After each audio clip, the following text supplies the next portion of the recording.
Hello, my friend, and welcome to my show. Today we discuss about digital marketing data, how you can get high results, traffic, sales, and a lot about that. I'm so excited to discuss this topic with Benjamin Kepner. How are you? I'm good. How are you? Yeah, I'm doing great. Check out your profile experience. You have a lot of skills that I wanna get, and I'm so excited to learn more about data because I know that data is very important today. Like the era of lazy marketers is that today you can go ahead without right data, without creating a buying persona. Before we start, just tell more about yourself, experience, background, and why you decided to share with us about data. Sure. My name's Benjamin Kepner. I'm the CEO and founder of Global Social Media Marketing. We're a marketing and education technology training company headquartered in Denver, Colorado.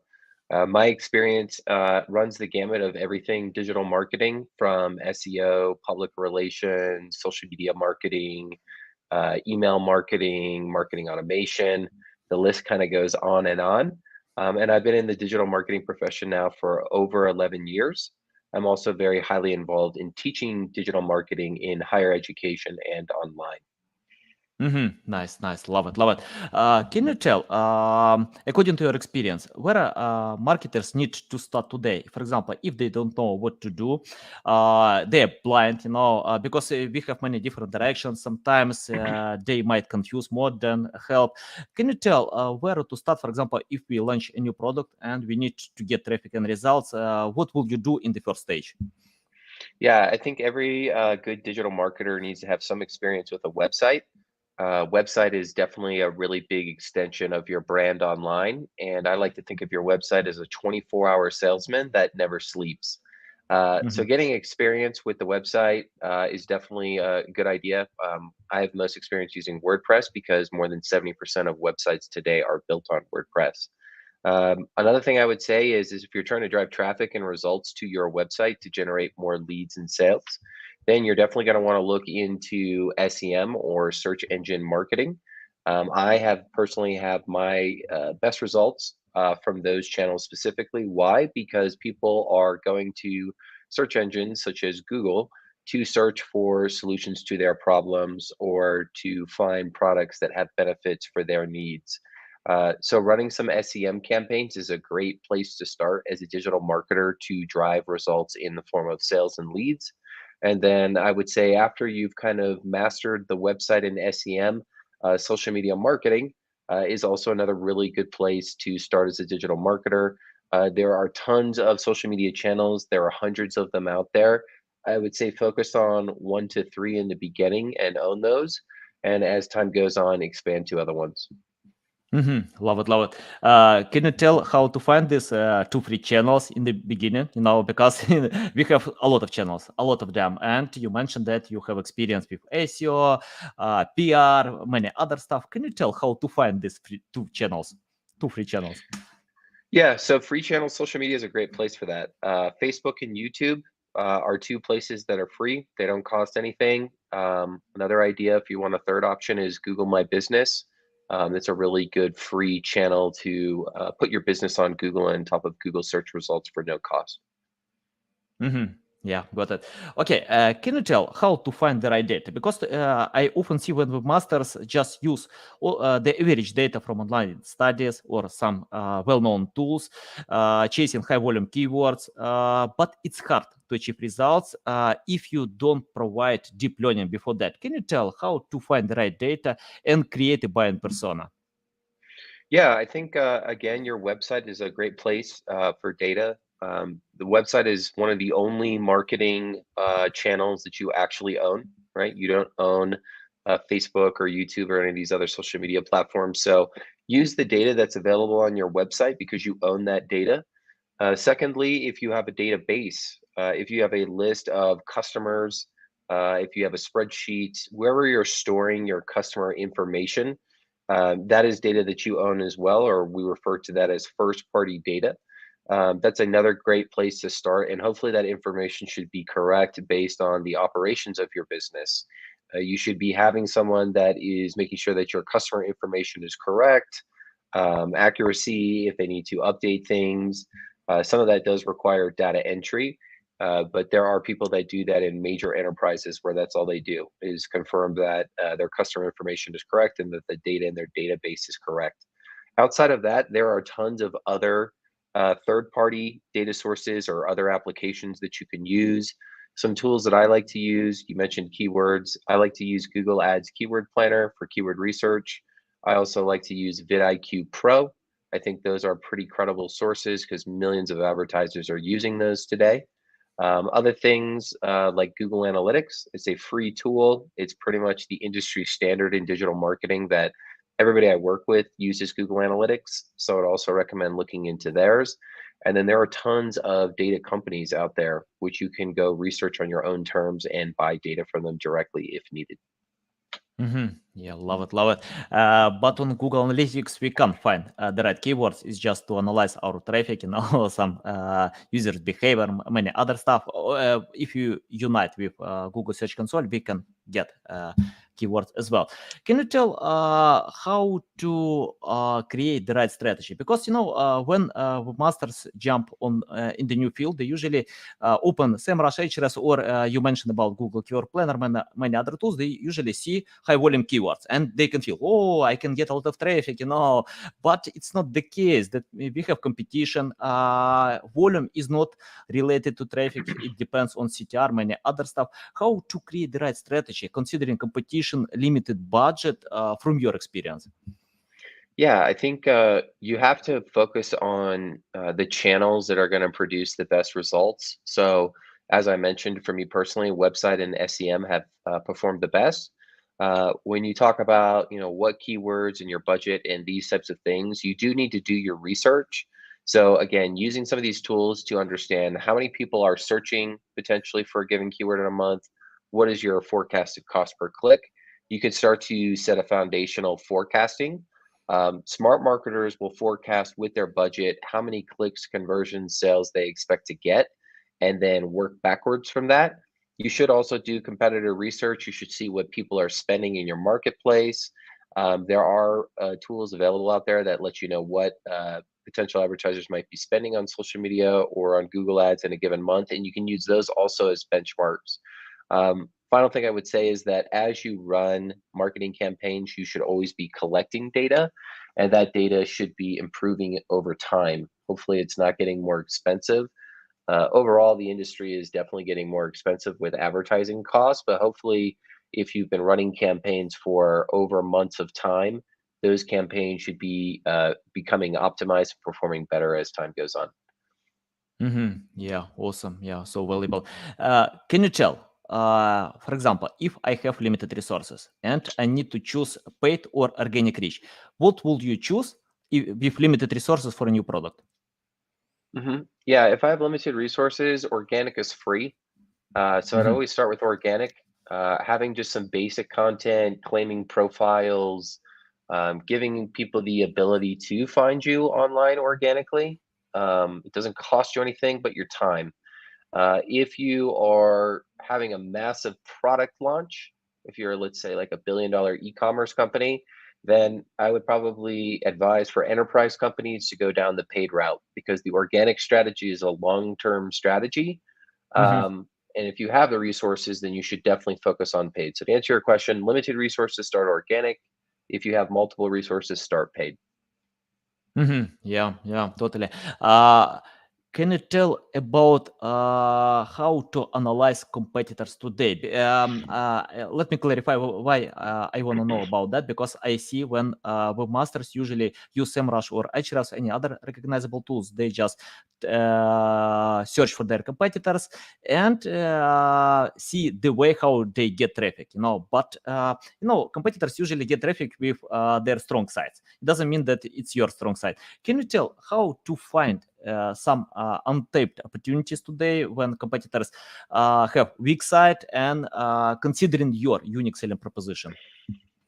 Yeah, I think for competitors, again, you can use search engines as a good place to start of what's publicly available. As simple as looking at, what comes up for the competitor on the first, 2 or 3 pages of Google, then clicking through some of those properties, right? It's funny, I see some companies that don't even have any of their social media channels on the first page. Some people's websites are not on the first page. Those are all really good indicators that they're struggling in those platforms. If they're not on the first page, means that they're potentially not posting often on social media. They don't have a big enough fan base to come up on the first page. Same thing with their website. Maybe they don't have enough blog posts. Maybe they don't have enough content. Maybe they haven't taken the time to optimize their website. These would all be reasons as to why those channels would not be found on the first page of search results. So I think starting there is always a great place to start with competitor research. From there, there's a number of different other ways you can think about competitor research. You mentioned things like search engine marketing tools like SEMrush or Google Ads Keyword Planner. That's another good way. Really simple ideas. You could go to Google Ads Keyword Planner. You could type in your competitor's name, and you could see how many people are even searching for that competitor name on a given monthly basis. That can give you a kind of a benchmark for how many people are searching for them organically or potentially paid, and give you an idea of how much traffic they might be getting to the website just from organic search. Other things you can do is you can join like groups. There are tons of Facebook groups, LinkedIn groups. You can kind of see if your competitors are in those once you get into those groups. As soon as you join a group, you have access to all the members in that group. So that's another opportunity to kind of see, are your competitors members? Are they in those groups? Are they communicating? Just a couple of ideas for you on how to do competitor research there. Yeah, love it. And you mentioned about social media profiles. When websites ignore submitting them in the first page or any pages, I usually submit them in the bottom on at any websites that I handle because 75% of users check out social media profiles before buying any product. So they are looking for discounts, anything else. They need social proof. If you don't provide social proof, by the way, Google has the algorithm EAT, expertise, authority, trust, and trust is very important. If you have no social media profiles, customers can think how is credible you, do they need to buy from you? Probably it can be online fraud, so it depends. Yeah, I agree with you about social media profiles. Can you tell more about consistency? How to grow your audience on social media? For example, if I want to handle some social media channels, I want to get traffic, I want to create brand awareness, how to handle them? Because many marketers proclaim you need to be consistent to create high quality content, to engage with the audience. From your experience, how to do it? Yeah, I would say that good brands should focus on creating quality content and not quantity. Although consumers are accessing their social media platforms on a daily basis, it's also not sustainable for Mhm. most brands to post out high quality content every day. Now, if you're a big company like Coca-Cola, sure, but if you're a small business with 1 to 3 people, maybe it's not realistic. So I would say focus on quality over quantity. Being consistent, nice ways to do that is just doing a content calendar. We would refer to this as time blocking, where you spend a specific day just on creating as much content and then scheduling that content out so that you're not stressed out every day or every week on creating new content. You actually schedule time in the month to just focus on creating content. And then you leave the rest of the month to schedule that content or edit that content or have live experiences mixed in. So I definitely would say use a content calendar when you can. Plan your content in advance. Spend time blocking on like a day or two to just produce massive amounts of content, and then you'll have kind of content to be consistent. The last thing I would say is you should always be paying attention to what your audience is engaging with, whether they're commenting or liking on your post, or maybe they're talking about something that's going on that's not related to your brand. You could find that information either by looking at their profiles, looking at the hashtags that they're using, and trying to engage in those conversations. So actually taking time to not just produce your own content, but taking time to produce content that is engaging with their content. That way, that'll be a more authentic connection and lead to increased engagement and followers in the long term. Yeah, nice, nice. I want to ask the broad question about creating high quality content because you mentioned a few times create high quality content. Can you tell how to create this high quality content and how I can measure the quality of this content because it's subjective, quality or not? Yeah, I think a lot of people look at quality content as content that's being highly engaged with, but that's not necessarily true. Like, for example, the podcast that we're doing right now, I'm not sure if millions of people are going to hear this podcast, but I would consider this high quality Who content knows? because it's it's long form content, right? It's Mhm. content that you actually are taking. We're already 15 minutes into the podcast. It's not something you just slap together in 30 seconds. You may have come in prepared to this, also with some prepared questions.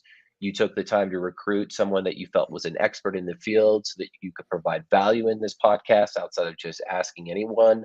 So I think there are different ways to think about high quality, right? Length of content, expertise of the people in the content, if they're either experts in knowledge or they're celebrities or they're famous.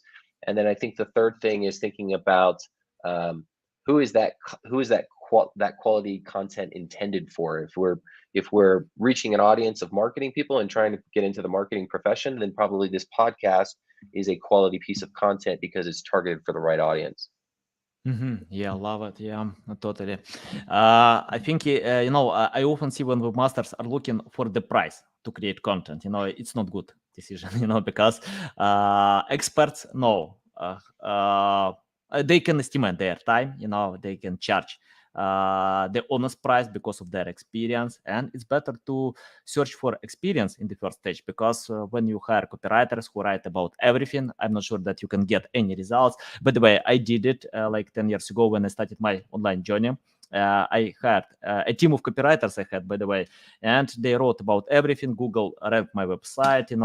We got a lot of sales, but for some time that was decreased. So yeah, we changed our approaches, and today when we hire any specialist, we usually search for specialists who know the topic. Can you tell how to find responsible copywriters, for example, if some brands, companies have no experience with that? Because I often cooperate with big companies that sell a lot, and when I tell them you need to create high quality content, and they reply to me, I need to develop, innovate my products. I have no time with that. I have no experience with that. Can you help me with that? How to hire responsible copywriters, for example, for specific topics? Let's imagine weight loss supplements. How to find them?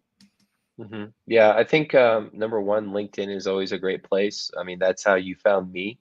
So I think that's an example in itself, right? I wouldn't be on this podcast if it wasn't for LinkedIn. So LinkedIn's a great place to start. It is the largest business professional network. You can literally type in copywriter, you can type in copywriting skills. There are lots of advanced features to filter not only by title, but by skill set. Colleges that might also be infamous for copywriting professionals, things like that. There's also LinkedIn groups. So there are tons of resources on LinkedIn. Outside of that, if you're looking at like short-term projects, freelance projects, creative projects, I would kind of consider a copywriter, for example, to fall into those types of categories. Fiverr.com has been a platform that I've used for a really long time in my career to use professional copywriters or freelance professionals. And then the last thing I would say is that Indeed.com has been great for my company, hiring employees and contractors. I think it's just that people know Indeed.com and there are high quality jobs that are being posted on Indeed.com. So those would be Mhm. my three recommendations for places to go find experts on specific topics. Nice. Can you tell more about Fiverr? How to find responsible copywriters on Fiverr? Because I don't want to tell that we have only poor quality job there, but we have some of them who can provide and create high quality content. Can you tell how to find responsible copywriters on Yeah, I Fiverr? think for Fiverr specifically, you want to look at number of reviews. So you want to Mm-hmm. see how many reviews has the Fiverr professional garnered. Generally, when I'm looking for a Fiverr expert in a specific topic, they're going to have thousands of reviews. So lots of reviews. Hopefully, also those reviews are going to be good, I would say is the second thing, right? You don't want a bunch of bad reviews. You want like a majority of them to be good. You want to take time to actually read some of those reviews so you understand the types of projects they did, how they worked with the client, things like that. I think the third thing is looking at the price. The price should be based on, I think, a number of factors. Should be based on what is the average range for their profession in the given industry, but then also, what should they be paid based on their numbers of years of experience, their educational background, and their overall reviews on Fiverr. And then the last thing I think is just making sure that the profile looks solid. Is the profile all filled out? Does it have information about their background? Does it have their first and last name? Does it have examples of their prior work that they've done? Do they have a website that they can access so that they seem more credible? And please, they need to have a picture. If they don't have a picture, uh, you don't know that that's a spam, or you don't know if that's a real person. Honestly, I know a lot of people don't have pictures on their profiles online, but adding that is a really good place to just also add some humanizing aspect to a profile. Yeah, exactly. It's not only about your profiles. Even on your website, if you wanna to increase trust, so what you can do just to add pictures, your personal photos on the page about us, other pages, because it can help to increase the trust. When customers check out your profile, they wanna get this trust, and they're not interested to cooperate with brands. They wanna cooperate with people, human beings. So yeah, it's very important to, because I remember when I got one client, and he told me that medical update hit his website. I check out and I found that he uses stock photos on his website. I replied to him, who are they people? I have no experience with your brand, but I can smell this stock pictures on your website. So yeah, it's very important to add personal photos. Why not be transparent with your clients? uh, I'm interested about authority. Can you tell how to create authority today? Link building campaigns, PR campaigns, because you mentioned in the first part that you provide PR campaigns. And for example, if we have limited resources, how to choose the right strategy? Because we have many different strategies, link buildings and PR as well. From your experience, how to find it? Yeah, I think there are tons of PR aggregator websites. Cision or PR Web are ones that are very commonly used in the enterprise PR space, but also just creating local connections with your reporters. You would be surprised if you go to smaller newspaper publications or things like patch.com and just reach out to local reporters. They're always looking for new information. You could also reach out to them directly on LinkedIn. And then another thing that you can do is you can do guest posting, right? There are tons of websites out there that allow people to publish articles on their websites for free, essentially. Like they just have to pitch an article and write it. So these are all ways that you can go about receiving PR with limited resources. It's just taking the time to reach out to, let's say, more localized or smaller publications and getting the opportunity to promote your brand for free on their platforms in exchange for content. Can you add the link on this private chat to this resource? I'll share to the description, page.com. And can you tell how to choose the right PR agency? Because I see when some PR agencies use obsolete techniques, black hat techniques. They syndicate content by using some tools. But I think it's better to distribute content when you reach out to bloggers, journalists, and tell them, I have valuable stuff, new study, or something similar. Can you tell how do I know that my PR agency uses the right techniques? Yeah, I think you should be holding your PR agency accountable for data of the results that they produce on a monthly basis at a bare minimum. So you should be getting something from your PR company that looks like a report or a visualization dashboard, however they present it to you. And you want to make sure that that adds up with what your PR goals are. A lot of PR companies have goals around impressions, PR releases distributed over a given period of time, also which referred to as HARO, HARO, which is help a reporter out. That is a PR term that hopefully your PR company is familiar with, reporters helping them out to get news stories.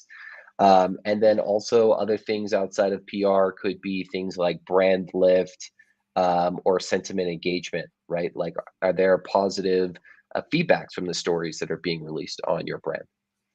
Yeah, love it, love it. Can you tell about blogging? How to create the right strategy for a blog? Because I remember when I wrote a blog post just for fun. I wrote a blog post about how to earn money online. I shared my experience and got a bunch of traffic. But this traffic didn't bring me any results, any sales. That was for fun, and I decided to leave it because I spent some time to share my experience. Probably it can help to create brand awareness. I don't know, but we didn't get traffic. Even more, some of this traffic just disturbed us about please help me to earn money online, but we can't do it. We usually provide marketing service. Can you tell how to create the right content plan for a blog that covers a buying journey?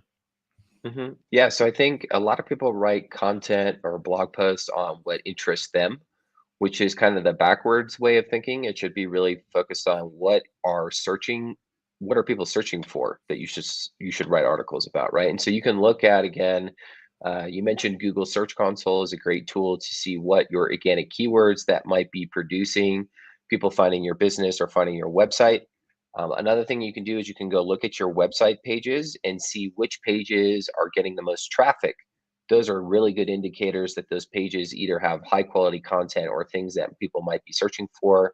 So, can you use something from those pages that are getting the most traffic and turn those into blog posts? And then again, we mentioned kind of Google Ads, Keyword Planner, and SEMrush, and all of these different types of tools you can use. One thing you can do is you can take the keywords that are being searched the most, take that keyword and then put it in search results and see what other blog articles pop up on the first page. Those are all really good examples of blog posts that you could try to recreate based on the fact that they are coming up in the top of search results. Yeah. What do you think about AI tools? They can help to create content today or not? They're ready or not? Because I check out a few AI tools. They usually create some mediocre stuff. You need to edit a lot after that. What do you think? Do you use them or not? I do think that people can use AI content tools to a certain extent, depending upon the type of content.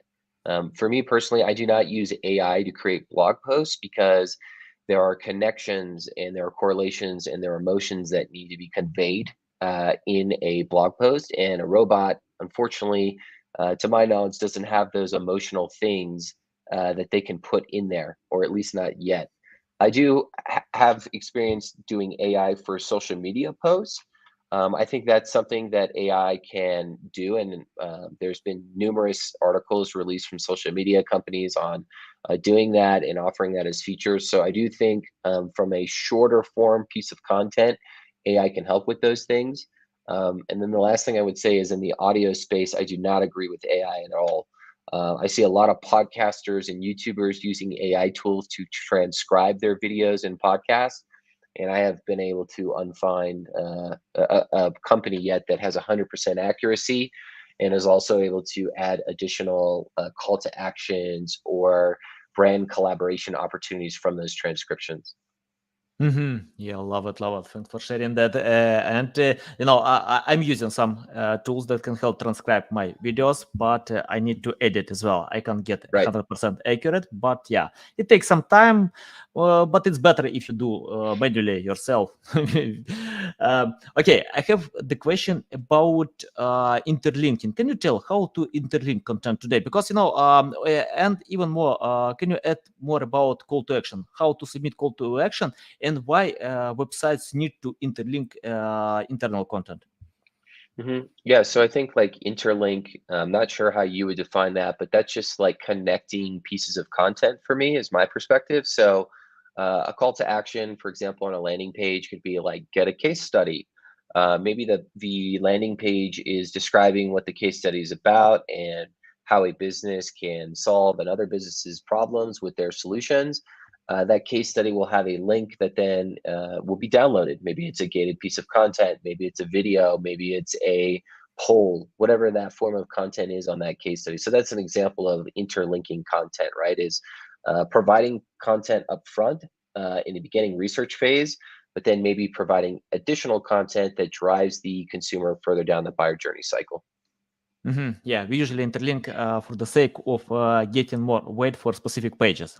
So it's like the first link building campaign for us, because when you can interlink content, you can get more traffic and results for specific pages. Why not? And then you can set up some link building campaigns as well. So yeah, it's our attitude. Okay, you mentioned a few times about some awesome tools: SEMrush, Google Keyword Planner, Vidic. Can you tell which tools marketers need to have today? It's like a must-have. Without them, it's hard to go ahead.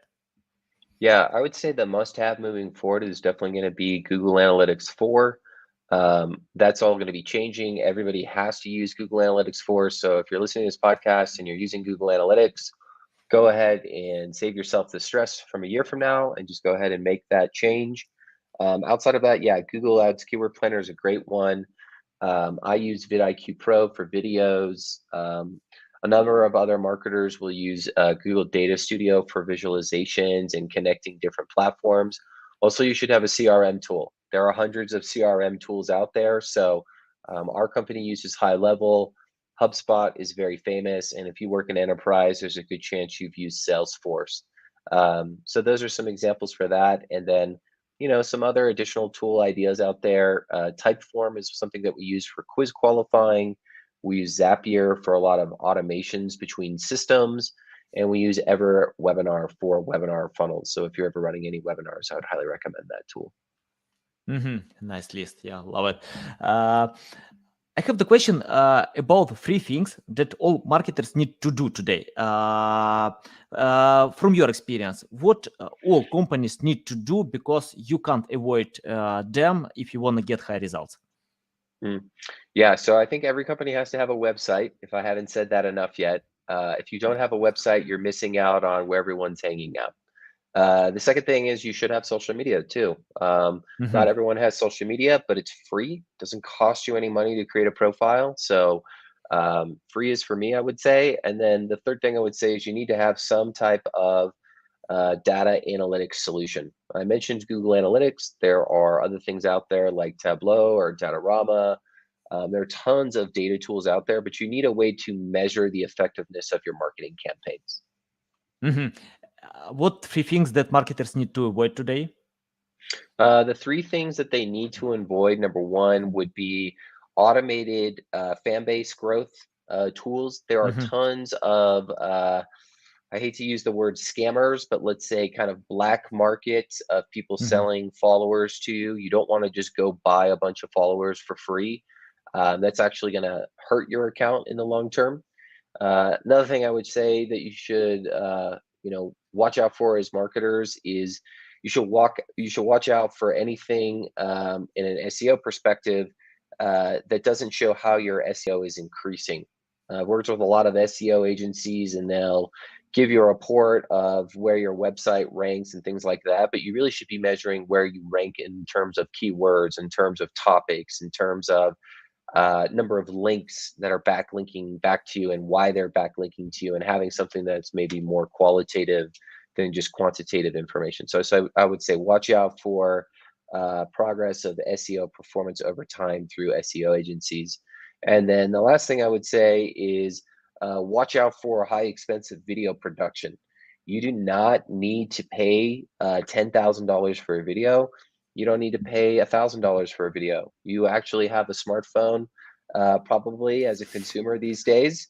The new iPhone 12 and above shoot all 4K content, which means that the video footage we are shooting on our smartphones right now was better than what they were using in the movies 10 years ago. So don't think that you have to pay a lot of money to make video. Even this video we're making right now is being produced through computers, and it's not that expensive for us to make a video like this. Yeah, totally. I think that most content I created on my iPhone. Yeah, Right. I have some expensive camera, even free cameras, but I usually, have iPhone in my pocket. So if I go to any places, I just film. I love it. Uh, uh, you mentioned about your webinar. Can you give a strong reason, for example, for marketers to watch your webinars, how you can help them, what kind of value you share on your webinars, and how it can help to go ahead to become a better marketer? Yeah, so webinars are really good for marketers because they are used as informational content that can be evergreen. So you could create a webinar on a topic and it could be, shelf life of 2 to 4 years if the webinar is high value and it's addressing very common objections that a customer or business might be facing that don't change year to year. The other thing that it does is it really handles any of the sales objections that someone would have about working with your company or your product. Webinars are long form content. Generally, they're anywhere from 30 minutes to an hour. And so you can give a formal presentation, you can create excitement, you can go through all the different objections, right? These are things that are normally done in a sales phone call with a sales rep. And so what you're kind of doing with a webinar is almost eliminating the need for a phone call by taking the things that you would talk about on a phone call and putting those in a presentation format.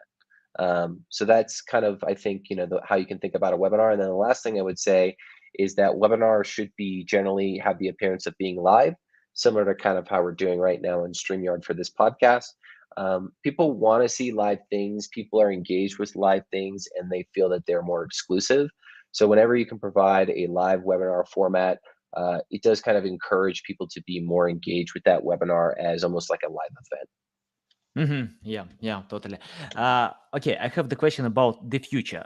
Can you predict the future, forecast the future? Because I often see when people ask me, SEO is dead. What kind of future will be in SEO, in digital marketing, or any other places? Because metaverse is coming. We don't know how things will change with that. Can you tell your predictions about the future and what we need to do today to adapt the future challenges? Yeah, so I am not uh, a godlike creature. I can't predict the future for you. I wish I had those superpowers. But what I will say is I would make a hypothesis, an educated guess, not a prediction, that the future is going to involve a lot more AI. You mentioned Mhm. artificial intelligence. Everything is moving in that direction. It makes a lot of sense from a business perspective because if you look at most businesses, unless they are in manufacturing or they're in a product-based business, any service-based business, their main overhead is people. So if you can improve your operations or your processes with your business through AI, it definitely makes sense. I don't think that you should use AI for every part of your business either. So I'm not saying that you should automate everything in your business. I'm saying you should automate the things in your business that make sense, that improve your business. And then I think mobile is here to stay. I think a lot of people forget that most people online now are using their phone. More people are using their phone than their computers, and I think a lot of people are still building things. For example, websites. They're looking at how the website looks on their computer, when in reality, more people are looking at the website on their mobile device. So I think mobile, anything that a consumer can access from your company on their mobile device, is definitely going to continue to grow and really will be the standard moving forward. So I think those are two things I would call out. Yeah, yeah. I think I use AI today. I create content with AI, but I usually edit. So it's better to adapt today with AI. It's growing. Possible. I don't know. I think AI can replace mediocre writers today, even today, but they can't replace experienced writers, professionals, because today it's impossible. But we will see in the future. So yeah, I agree. It's better to consider and even today to learn more about AI. Benjamin, it's a big pleasure to get you on my show, to learn from you. You shared a lot of insights. Tell our audience how they can reach out to you, learn more about you, follow you. Yeah, for sure. So, again, my name is Benjamin Kepner. I'm the CEO and founder of Global Social Media Marketing. So you can feel free to access our website. It's globalsocialmediamarketing.com. We also have a YouTube channel. Check out some of our videos. They got some really cool free tips on how to improve your business with digital marketing. And then, yeah, if you want to connect with me personally, I do have a LinkedIn profile. You can just type into LinkedIn, Benjamin Kepner. Feel free to send me an invite or a message, and I'd be happy to respond. Okay, guys, you need to do it. You can find all these links in the description below. Listen us on Apple, Google, Spotify. Thanks again, for your time. A lot of valuable insights. Welcome back anytime to share more value because yeah, I see you love it. To help and support others. So yeah, it's my attitude, guys. I follow Benjamin. You need to do it as well. To subscribe to his channel, to learn more about him, to watch his webinars because yeah, you can see that you can be a better marketer. Okay, guys, love you. See you.